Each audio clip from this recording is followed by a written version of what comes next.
Hey, Rock Youth, thanks for joining us for Teen Talk. We've been talking about being transformed by the renewing of our mind and doing that through not being a stumbling block to one another and seeing what the scripture really says about that. And today we're going to focus on what the Bible actually says about relationships and cliques. And so stick with us as we talk about that fun conversation.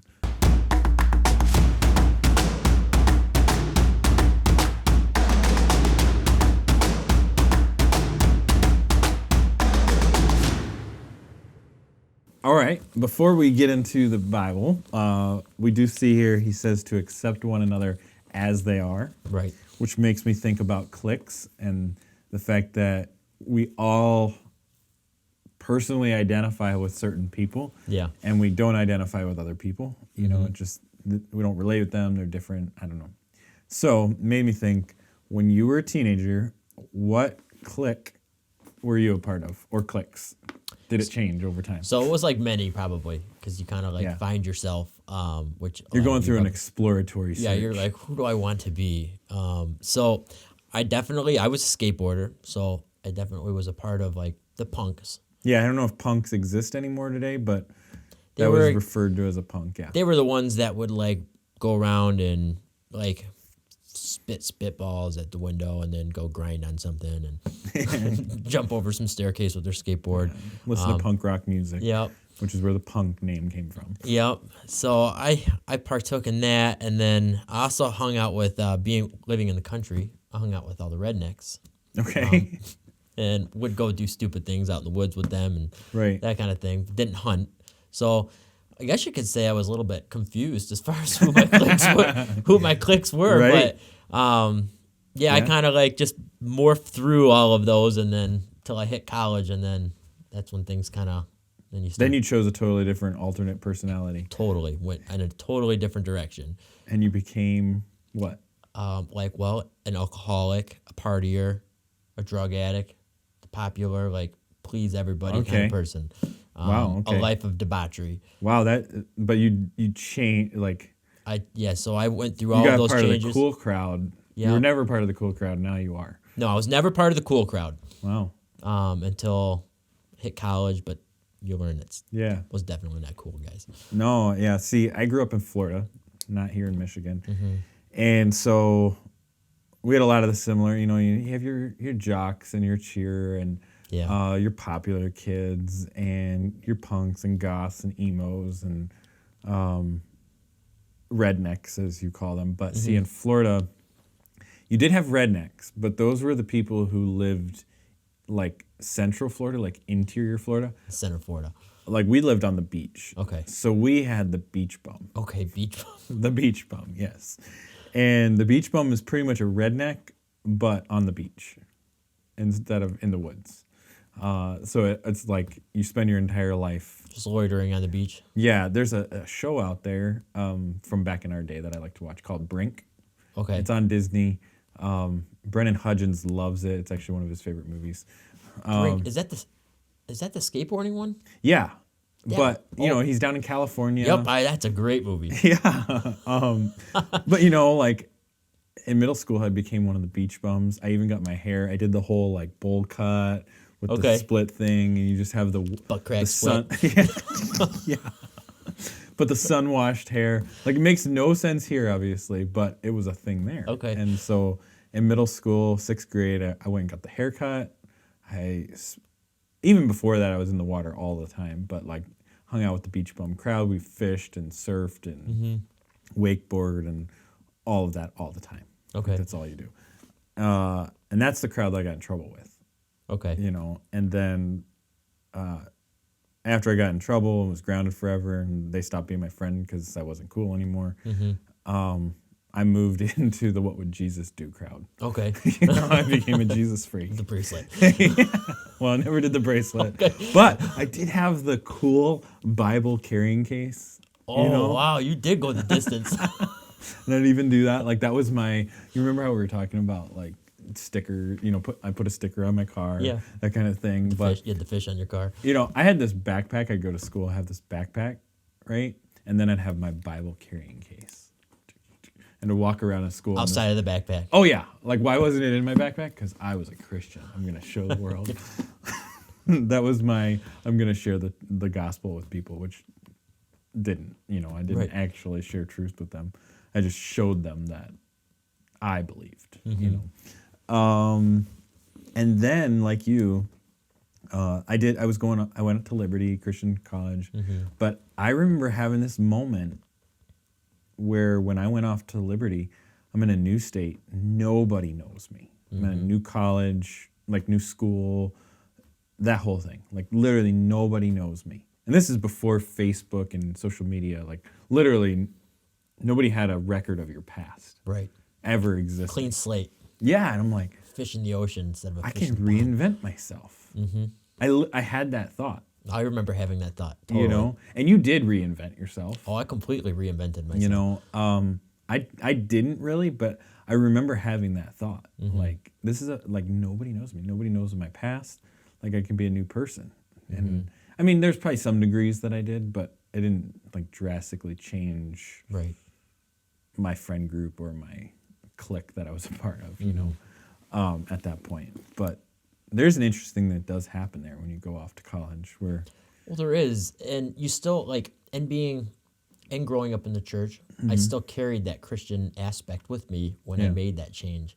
But as I made that change into, like, doing, like, horrible things, these people knew me as a Christian. Yeah. But yet, watching me do all of these things. Right. So... Right. Yeah, so as we're looking here, he talks really about this idea in 15 verse 1, he uses, to be sensitive. But down in verse 7, he says, therefore, accept each other just as Christ accepted you. See, when we talk about these cliques, often what ends up happening is we become a part of this clique and we don't accept other people in. We turn on the blinders. I see this happen often on a Wednesday night when the youth come in, and you just have this friend group, which is a good thing. Yeah, and you're comfortable with it. Yeah, but then a new person comes in. You're like, oh, what's this guy doing? And we don't accept them in. And when I say we don't accept them in, it's not like, oh, we don't like them or anything like that. We just don't bring them into the conversation. Right. Like nothing bad was ever meant by it or anything like that. But then you never see them again on another Wednesday night because you didn't like try and make them a part of what you're doing. And I think we can all relate to the time when we were new.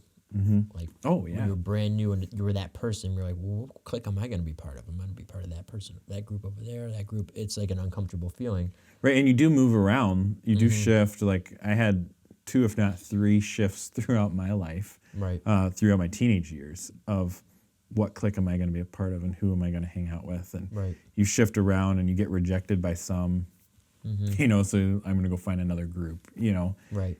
And it's very awkward. It's an awkward stage. And as you become absorbed into one of those cliques, you often forget about that feeling of like what the awkwardness. You become comfortable inside of your clique. And you see the new person come in. You're like, who are you? Who's that guy? What are you doing? Change the whole dynamic of our group.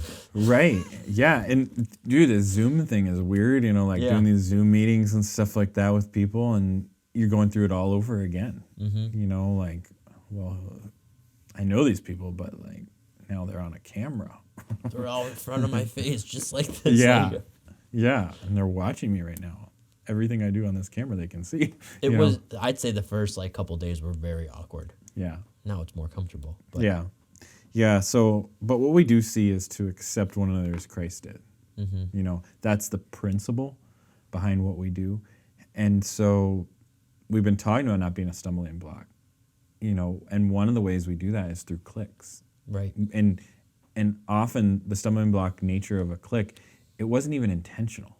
Like we didn't mean to make them stumble. Right. But they've lost the ability to hear the gospel because you're such tight friends that you wouldn't let shut it out. In. You shut them out. You shut any chance of letting somebody into your group to show them the light. Or the other side, far worse, you're judgmental. Yeah. Like, I'm not a part of the popular crew. Right. They are. I don't like them. Or goth or punk or beach bum, redneck. I mean, we throw labels on everything. Right. Nerd.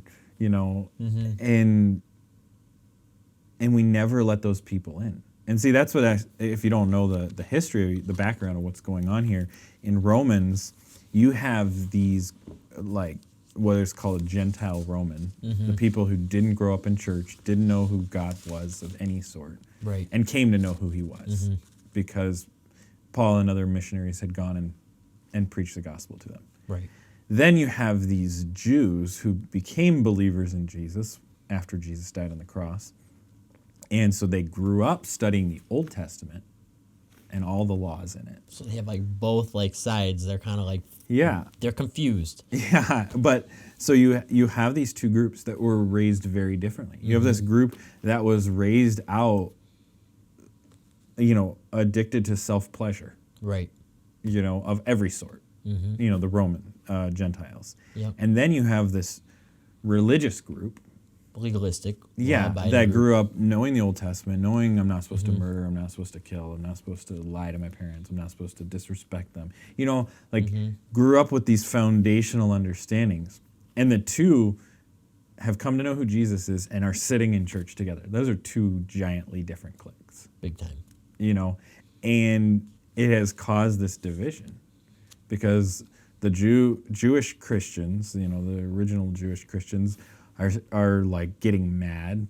Like they don't really believe. They're too legalistic or too liberal, and then the liberal Gentiles over here are like, I don't see what the problem is. There's nothing in the Bible about it. And you guys are making all these rules that we think are bogus.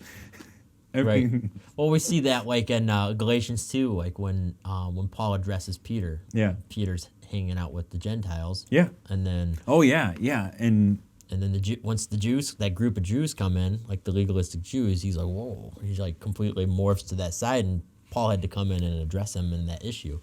yeah, and he is playing cliques. And this is one of the apostles, like at Yeah. this point. So, Yeah. yeah. Yeah, he's the one that Jesus says, I'll found the church on you. You're going to be like the lead guy. Yeah, that's very interesting to see because cliques are not a respecter of persons. And so they come in no matter who you are, where you're at, what you're struggling with. Right. And so, I don't know what clique you technically identify with. You probably won't identify with it in a few years because we were actually just talking like, what clique are we in now? And the only phrase I came up with is over-involved dad. Minivan dads. Minivan dad, yeah, like the soccer mom. Yeah. Or the minivan dads. What would Jesus do, minivan dads? Yeah. Your cliques will change, your groups will change, and along the way we have to, just as Christ did, accept others. James actually goes into detail about this, and because, again, this is not something new. No.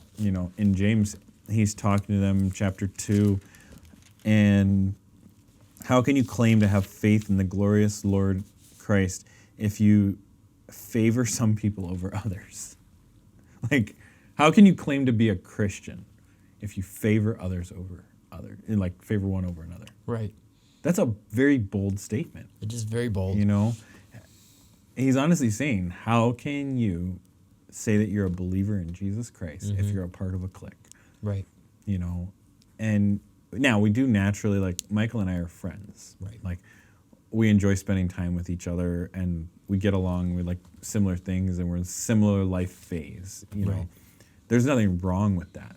But we can't get so consumed by this. That it prevents us from like letting others in and showing the gospel. Sharing the gospel with them. Exactly. And so he goes on and gives an example. He says, for example, suppose someone comes into your meeting dressed in fancy clothes and expensive jewelry, and another comes in poorly dressed in dirty clothes. If you give special attention to the good seat to the rich person, but you say to the poor one, you can stand over there or sit on the floor, well, doesn't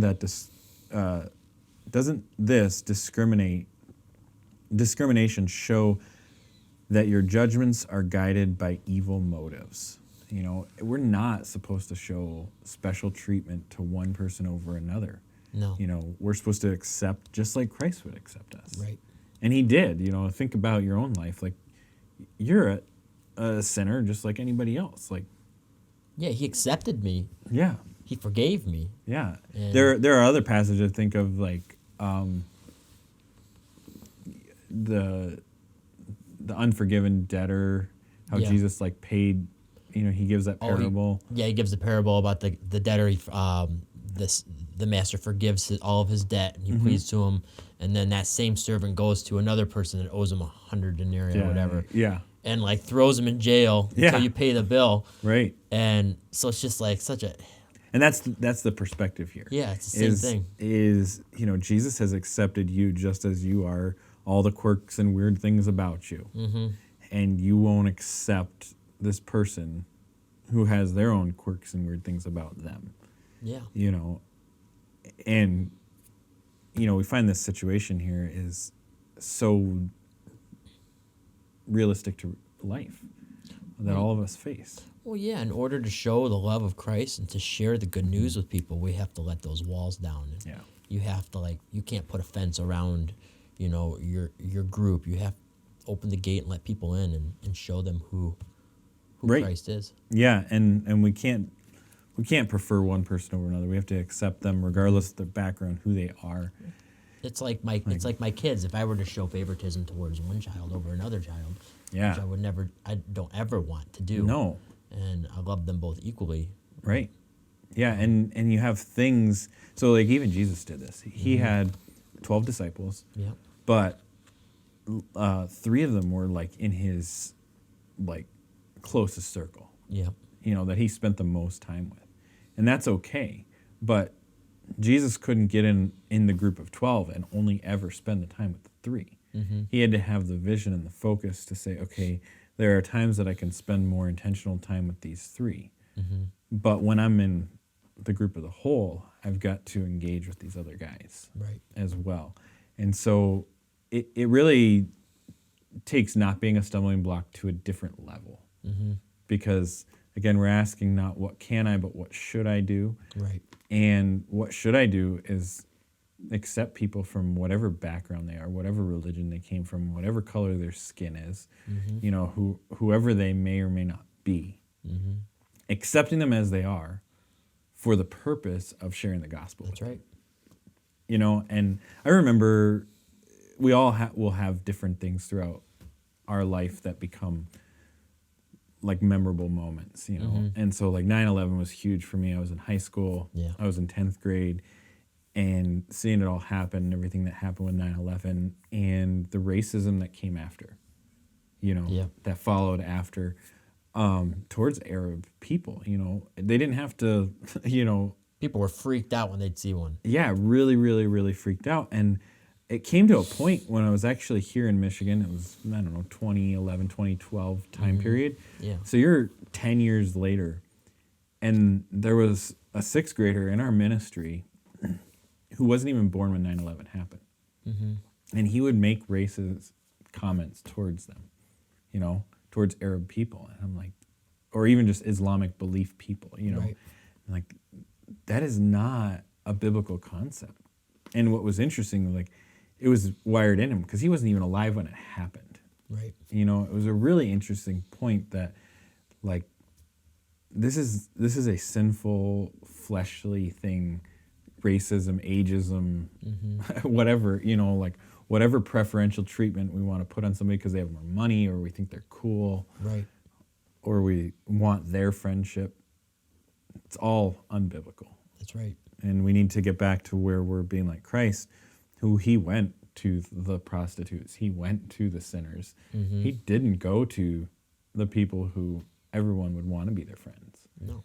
He went to the weak. Yep, he went to the he went to the weak, he went to the sick. And so I want to ask you a question to think about in your own life as you're processing, do I click off? Are you constantly thinking about how I can be a better witness to the people around me? And not just my friends, not just the people I like, not the easy people, not spending time with the people I always like, but intentionally looking, how can I use this moment, this relationship, these people to share the gospel with them?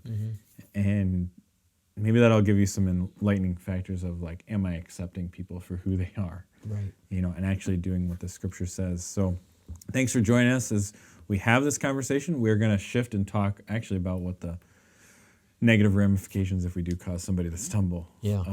Just to be as a caution in our mind as we go forward from here. So I hope you'll join us tomorrow as we continue that talk.